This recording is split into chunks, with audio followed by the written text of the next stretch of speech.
하나님의 은혜와 평강, 그리스도의 능력, 하나님이 주시는 은혜가 든든한 교회와 이 말씀을 듣는 모든 분들에게 함께하기를 진심으로 축원을 드립니다.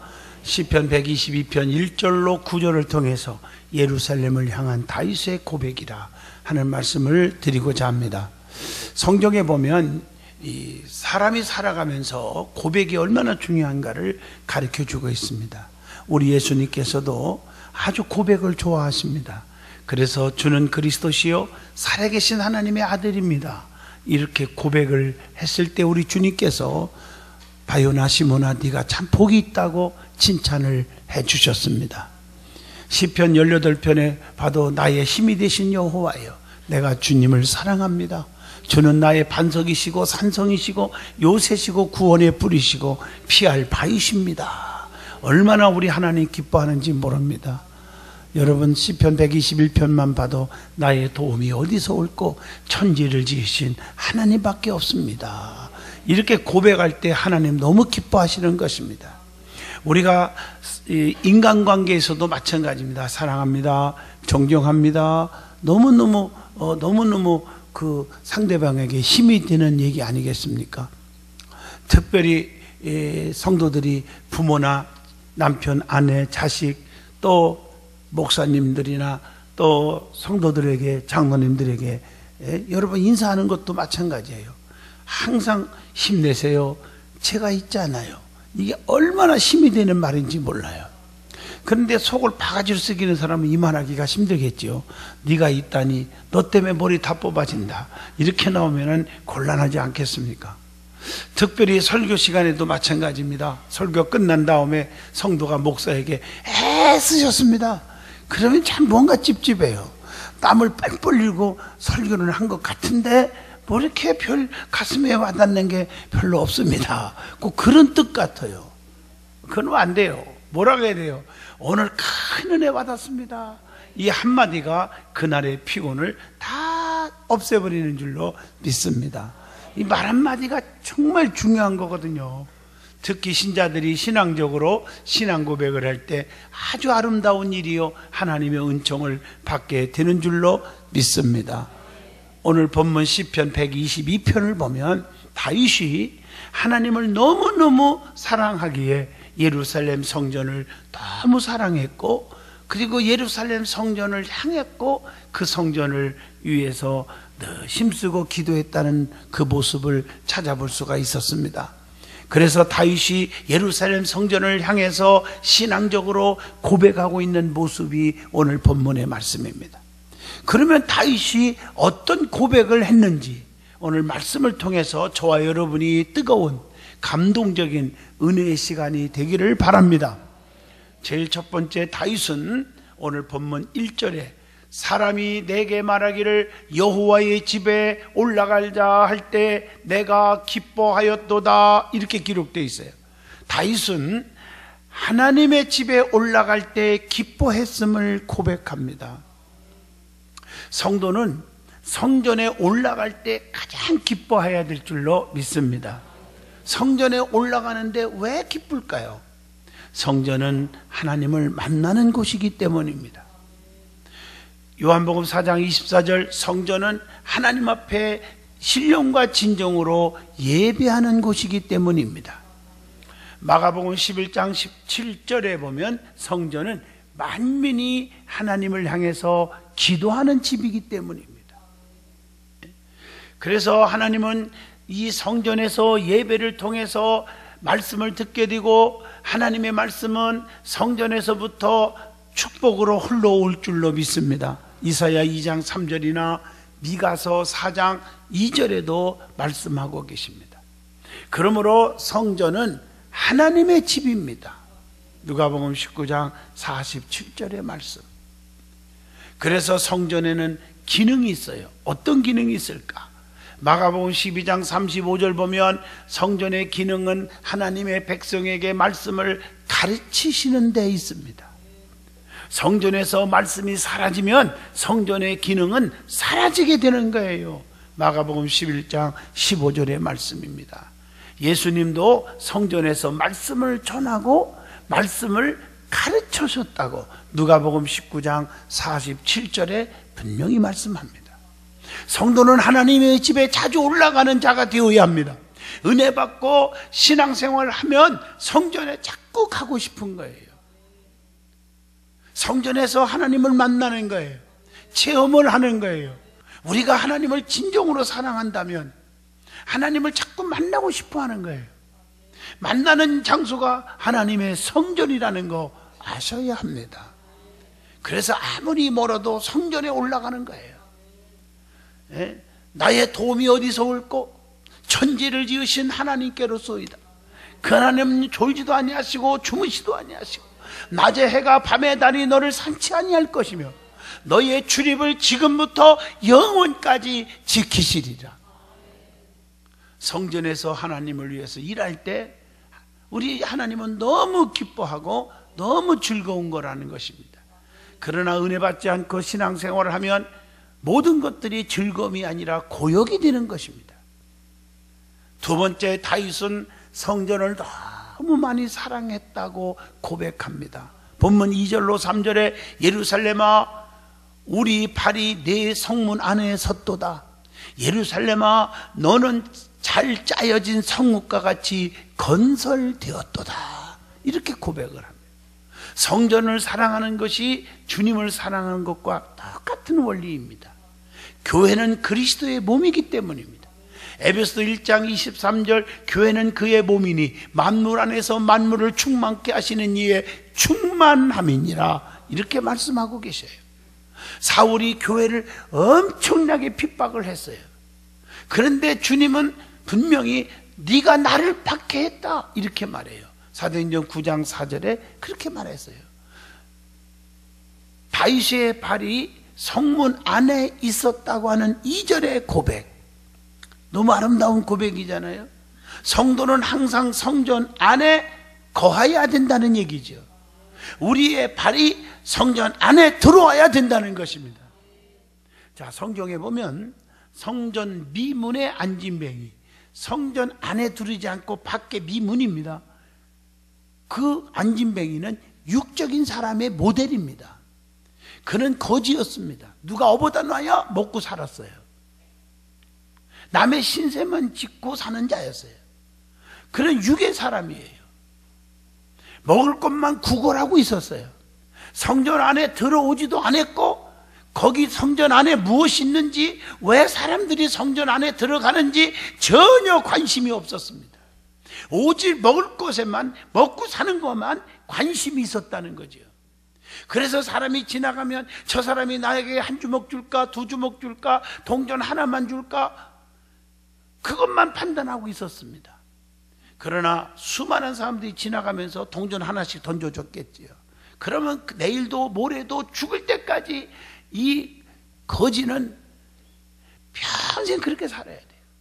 그런데 기도하는 사람, 은혜 받은 사람, 베드로와 요한이 그냥 지나갈 수 없어서, 근본 문제는 이게 아니다. 내게는 은과 금이 없거니와 다만 내게 있는 걸 내게 주노니 곧 나사렛 예수 이름으로 일어나 걸어가라 했을 때 일어나 걸어가고 성전 안에 들어갔습니다. 여러분, 그리스도가 그 심령 속에 들어갔을 때 일어나 걸어갈 수가 있었고, 성전 밖의 사람이 성전 안의 사람이 되었습니다. 여러분, 성경에 보면 사도행전 3장에 나오죠. 3절로 6절 8절까지 쭉 나옵니다. 성경에 보면 이 안의 사람이 돼야지 밖의 사람이 되면 안 돼요. 하나님 안에 들어야지 하나님 밖에 있으면 안 돼요. 교회 안에 들어야지 교회 밖에 있으면 안 됩니다. 말씀 안에 들어야지 말씀 밖에서 생활하면 안 됩니다. 성령 안에 들어야지 성령을 떠나서는 살 수가 없잖아요. 문설주에 양의 피를 발라 그 안에 들은 자녀들은 다 살았지만 밖에 있는 자식은 다 죽었지 않습니까? 붉은 줄을 내걸어 그 안에 들은 나합의 가정은 다 살았지만 밖에 있는 자들은 다 멸망받았지 않습니까? 노아의 8식구 방주 안에 들어와서 안에 들은 자는 다 살았지만 그 이해 사람들은 전부 홍수로 심판받고 말았지 않았습니까? 우리는 안의 사람이 되시길 바랍니다. 밖에 있으면 평생 그렇게 사는 거예요. 얻어먹고만 살아야 돼요. 안에 들어오니까 근본 문제가 다 해결해 버렸습니다. 성경에 보면 성전을 귀하게 여기고 성전에서 기도하고 성전을 향했다는 말씀이 여러 곳에 기록되어 있습니다. 나는 그래서 우리 든든한 교회 처음부터 지금까지 창립 22주년을 맞이했지만 가족 목회입니다. 우리는 하나입니다. 우리 온 성도는 가족이에요.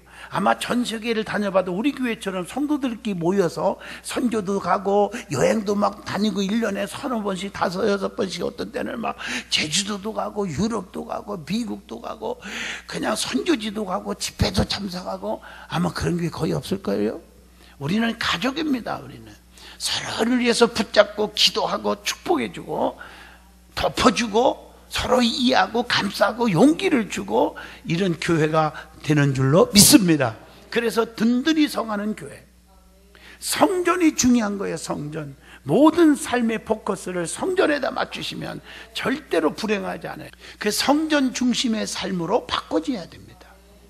한나는 실로의 성전에서 기도하다가 나라와 민족을 구하는 위대한 용도자 사무엘을 얻었음을 사무엘상 1장 10절 11절에 나오잖아요. 안나라는 여선지는 누가복음 2장 36절로 37절 보면 성전을 떠나지 않고 항상 주야로 묵상했다고 칭찬하고 있습니다. 다니엘서 6장 10절 봐도 다니엘은 사자굴 속에 들어갈 줄 알면서도 하루에 3번씩 예루살렘 성전을 향하여 간절히 기도하는 생활을 중단하지 않았습니다.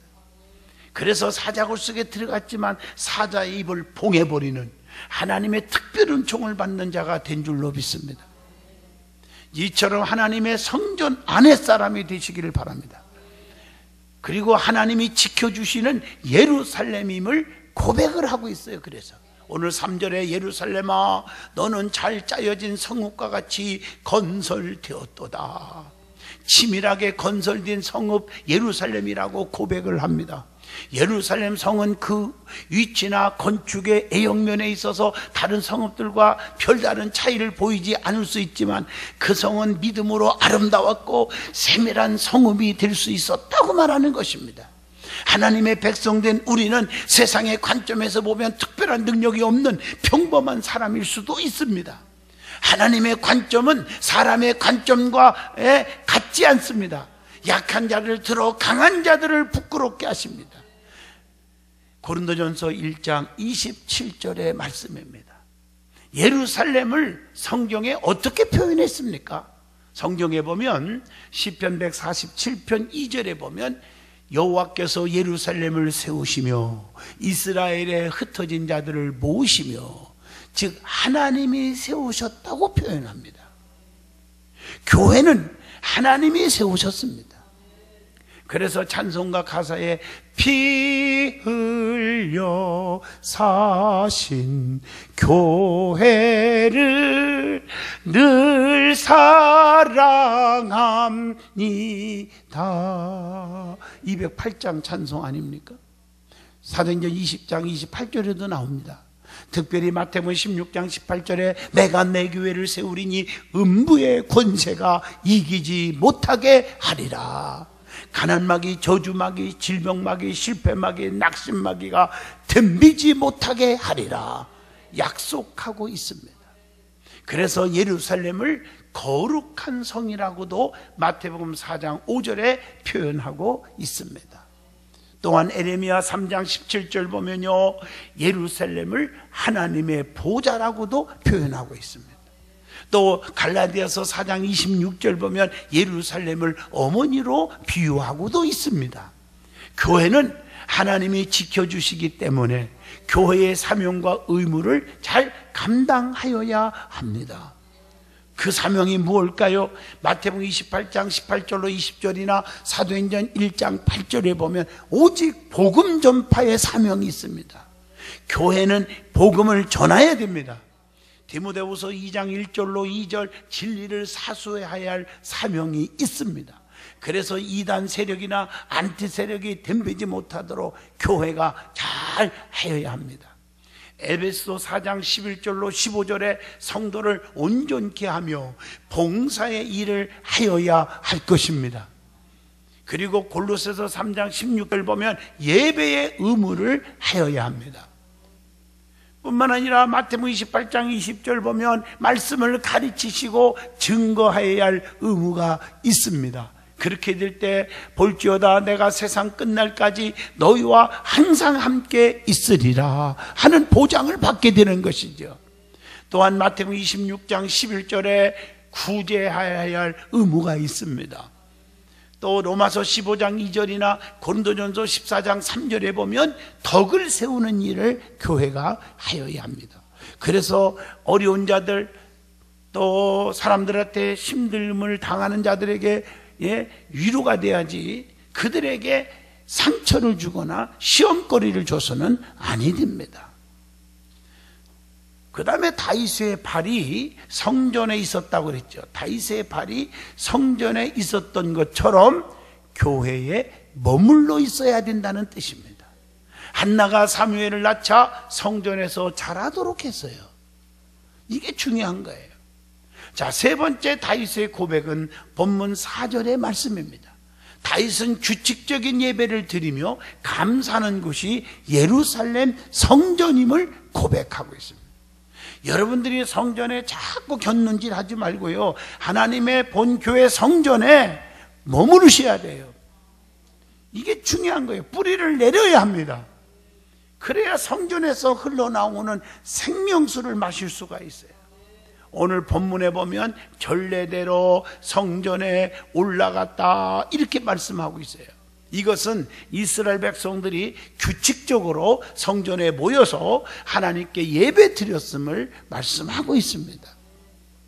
오늘 여러분, 이스라엘은 조상 대대로 규칙적인 예배를 하나님께 드렸습니다.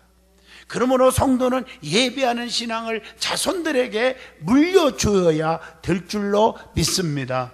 그래야 자손이 복을 받을 수 있어요. 이 축복은 곧 유전적 축복이기도 합니다.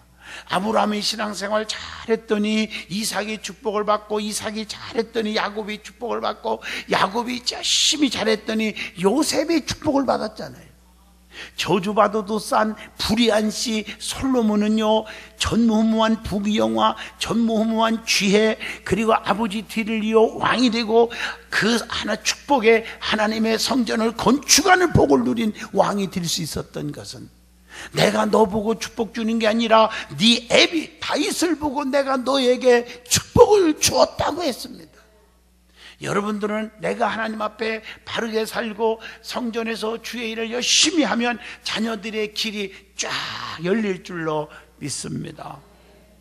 규칙적으로 가정 예배를 드릴 수 있기를 바랍니다. 하나님 앞에 기도의 그 능력을 받을 수 있기를 축복합니다. 사랑하는 성도 여러분, 규칙적인 예배는 얼마나 중요한지 모릅니다. 그래서 예배의 신앙이 성공해야 한다는 거예요. 구약시대는 하나님의 백성들이 제사를 통해서 죄를 용서받았고 축복을 받았고 또 하나님께 가까이 나아갈 수가 있었어요. 신약시대에서는 교회 예배를 통해서 하나님을 만났고 기적을 체험했고 축복을 받았습니다. 그래서 요한복음 4장 24절에 하나님은 영이시니 예배하는 자는 영과 진리로 예배할지니라 라고 말씀을 하고 있습니다. 그래야 유익이 온다는 거죠. 그래서 시편 51편 7절에 예배를 드릴 때 정결하게 해야 합니다. 시편 51편 12절에 예배를 드릴 때 구원의 기쁨과 즐거움을 회복시켜야 합니다. 에레미야 7장 23절 예배를 드릴 때 하나님의 백성이 축복을 받는다는 것입니다. 예배를 드릴 때 주의 말씀으로 영혼이 풍성하게 된다고 에레미야 15장 16절에 말씀합니다. 예배를 드릴 때 양심의 악을 깨닫게 된다는 거지요. 히브리서 10장 22절의 말씀이에요. 그래서 예배드리다가 눈물이 나오고 예배드리다가 감동을 받고 예배드리다가 심령이 변화가 일어나는 줄로 믿습니다. 그리고 예배를 드릴 때 하나님 안에 거하게 되는 축복이 오물 요한일서 4장 16절에 말씀합니다. 예배를 드릴 때 성령 안에 거하는 자가 된다고 요한일서 4장 13절에도 말씀합니다. 그러므로 예배가 얼마나 중요한가를 깊이 깨닫는 여러분 되기를 바랍니다. 그리고 예배에는 뭐가 있어야 됩니까? 감사가 있어야 합니다. 본문 4절의 말씀에 여호와 이름에 감사하려고 이스라엘의 전례대로 그리로 올라가는도다. 뭐 하기 위해서 교회에 나왔어요? 감사하기 위해서. 다윗은 하나님께 감사하기 위하여 성전에 올라갔다고 고백을 하고 있습니다. 왜냐하면 감사하면 기적이 일어납니다. 우리 주님께서 죽은 나사로를 살릴 때도 그 죽어서 장사 지냈고 무덤에 묻었는데 끝났는데 하나님 나의 기도 들으심에 감사합니다. 감사한 다음에 요한복음 11장 41절에 나사로야 일어나와라 한마디에 죽은 나사로가 살아나올 수가 있었습니다. 감사는 기적이 일어납니다. 그래서 데살로니가전서 5장 18절에 감사가 하나님의 뜻이래요. 범사에 감사하라. 이것이 그리스도 예수 안에서 너희를 향하신 하나님의 뜻이니라. 그래서 골로새서 3장 17절에 말에나 일에나 다 주 예수의 이름으로 하고 하나님 아버지께 감사함으로 하라고 했습니다. 그리고 골로새서 2장 7절에 보면 믿음에 굳게 서서 감사함을 넘치게 하라, 풍성하게 하라고 가르쳐주고 있습니다. 에베소서 5장 4절에 보면 감사는 말만 해야 돼요. 불평과 원망의 말은 절대 하지 않기를 원합니다. 많은 사람들은 입만 열리면 부정적이에요. 할 수 없다, 하나만 하다 하지 말자, 왜 하려나 모르겠다, 왜 저러나 몰라. 불평하면요 저주가 쫓아와요. 그러나 감사하면 축복이 달려와요. 이걸 아셔야 돼요. 말 한마디 한마디도 감사하는 말만 하세요. 다니엘서 6장 10절에 보면 다니엘처럼 환난 속에서도 감사하고 기도를 했어요.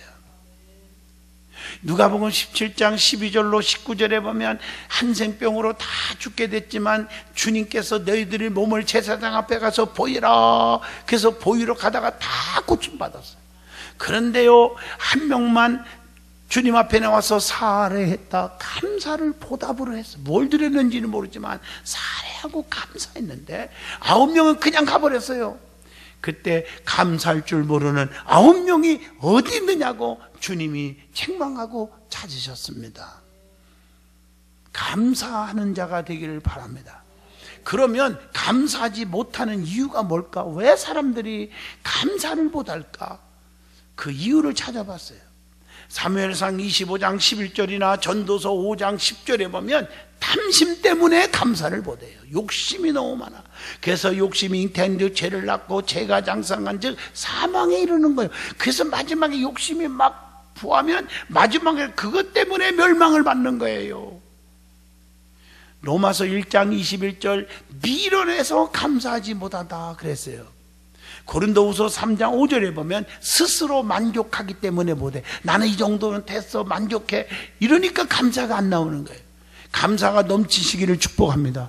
감사하면 영적 생활에서 승리를 얻어요. 고린도전서 15장 57절에 주 예수 그리스도로 말미암아 우리에게 승리를 주시는 하나님께 감사하노니 그랬단 말이에요.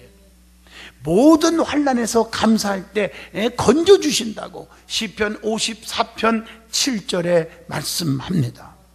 나는 왜 이렇게 병들까? 나는 왜 이렇게 늙었을까? 나는 왜 이렇게 물질이 없을까? 그러면요 자꾸 마귀들이 춤을 추고 막아버립니다. 여러분들이 힘들어도 하나님 나에게 연단을 주는가 보다, 여기서 하나님 앞에 기도하라는가 보다, 오 하나님 무엇을 주시려고 무릎을 꿇게 하십니까? 하나님 감사합니다. 이런 모습이 있어지기를 바랍니다. 그래서 감사하면 기도에 응답이 있어요. 요한복음 11장 41절 예수님처럼 말이에요. 하나님 앞에 감사 기도한 다음에 나사로를 살렸지 않았습니까? 네 번째 다윗의 고백입니다. 본문 6절입니다. 다윗은 예루살렘 성전을 사랑하는 자에게 형통이 있다고 고백을 합니다. 오늘 시편 122편 6절에 보면 예루살렘을 향하여 평안을 구하라. 예루살렘을 사랑하는 자에게는 내가 형통케 하리라. 예루살렘을 사랑하는 자가 누구입니까? 오늘 본문 2절에 하나님의 성전을 사랑하는 자는 앞에서 말씀드린 대로 내 발이 항상 성에 거하는 자, 즉 하나님의 성전에 머무르기를 좋아하는 자라고 말합니다. 그리고 본문 4절에 보면 감사의 제사를 드리는 자라고 말했습니다. 감사의 예배를 드리는 자입니다. 인격적인 신앙을 가진 자예요. 할렐루야. 불평하고 짜증내고 원수를 갚으려고 하고 그러면 안 돼요. 여러분, 성경에 구약에 나오는 요셉과 신약에 나오는 요셉을 보세요. 인격적 신앙입니다. 신약에 나오는 요셉은 예수님의 육의 아버지잖아요. 정혼한 마리아가 아기를 가졌다고 소문났는데 얼마나 화가 날 일이에요. 불평하지 않고 하나님 무슨 뜻이 있나 하고 가만히 끊고자 하여 이렇게 인격적 신앙을 가졌을 때 성령의 음성이 들려오는 거예요. 두려워하지 말라 요셉아, 네 정혼한 아내 마리아가 성령으로 잉태했는데 그가 예수를 이제 아기를 낳을 텐데 그 이름을 예수로 하라. 이는 저들의 죄에서 구원할 자이심이라. 만왕의 왕, 만주의 주, 구세주가 거기서 나왔습니다. 구약에 나오는 요셉도 보디발의 아내의 유혹을 누명을 썼지만은 감옥에 있었지만 인격적 신앙으로 참았을 때 총리가 될 수가 있었습니다. 인격적인 신앙을 가지시기를 바랍니다.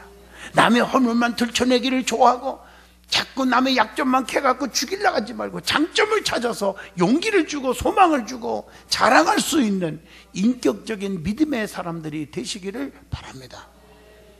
그리고 평안을 위해 기도하는 자입니다. 본문 6절의 말씀입니다. 이런 자에게 형통하게 한다고 했습니다. 교회를 사랑하는 자는 항상 교회의 평안을 위해서 구하여야 합니다. 피스메이커가 되어야 합니다. 예루살렘을 향하여 평안을 구하라. 예루살렘을 사랑하는 자에게는 내가 형통케 하리라. 피스메이커가 되란 말이에요. 그래서 교회를 사랑하면 형통이 있다는 거예요. 형통을 원하신다면 교회를 사랑하시기를 바랍니다. 사랑한다면 따라가는 것이 세 가지가 있죠. 말로만 사랑한다? 아닙니다. 사랑은요 항상 마음이 갑니다. 그리고 몸이 갑니다. 그리고 물질이 가는 거예요. 이 세 가지가 없으면 가짜 사랑이에요. 부모를 사랑한다? 마음이 가야 돼요. 몸이 가야 돼요. 찾아뵈야 돼요. 물질이 가는 거예요. 그리고 성전 안에 평안과 형통이 있습니다. 본문 7절로 8절의 말씀입니다. 그러므로 교회 생활 잘하고 교회를 사랑하고 섬기면 평강과 형통의 복이 반드시 올 줄로 믿습니다. 그리고 하나님의 집을 위하여 구하는 자가 성전을 사랑하는 자라고 9절에 말합니다. 눈만 감으면 내 복보다 하나님의 교회의 복을 위해서 기도하시기를 바랍니다. 다윗은 자기 집을 위해 복을 구하기 전에 하나님의 집에 복이 오게 해달라고 구했습니다. 믿음의 사람은 나보다 하나님, 교회를 먼저 생각하는 사람이 되어야 합니다. 주님이 가장 좋아하는 단어, 그래서 제가 가르쳐 준 거예요. 더라는 단어, 먼저라는 단어, 와라는 단어입니다. 나보다 먼저 하나님을 사랑해요. 이 모든 사람보다 요한의 아들 시몬아, 네가 나를 더 사랑하냐고 주님이 질문하지 않습니까? 성도 여러분, 결론입니다. 주님을 향한 믿음의 사람들로 다윗처럼 예루살렘 성전을 향한 믿음의 고백이 있어지기를 바랍니다. 말로만 아니라 진정으로 사랑하는 자가 되어 인정받고 축복받고 살기를 바랍니다. 기도합니다.